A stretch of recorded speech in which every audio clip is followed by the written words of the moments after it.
No, unfortunately, today there are not only, as you mentioned, 2 million Yemenis sheltering in Marib, but 56,000 displaced families are living in these refugee camps after fleeing from the fighting. And this area during this time of year is prone to freezing temperatures and strong cold winds. So today, we're seeing an infant mortality rate in Yemen being just under 42 deaths per 1,000 live births, which is so high compared to the infant mortality rate in Israel is just below 3 deaths per 1,000. This is because of violence, famine, widespread poverty, and lack of crucial medical care across the country, but also Marib. And aside from the war, Yemen was already the poorest country in the Arab world. Why isn't any aid getting through?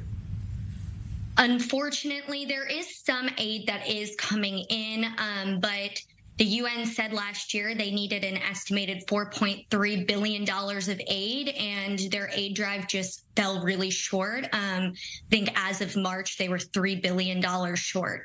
And unfortunately, the international community is just more interested in other humanitarian conflicts like that in Ukraine or in Ethiopia. There's just not enough money to go around. And so many Yemenis are, over 2/3 of Yemenis are in need of humanitarian aid. Right. And the war, of course, is entering its 8th year, isn't it? And what are the hopes of reviving the ceasefire? I mentioned that officials from Oman are in the country. What role will they play?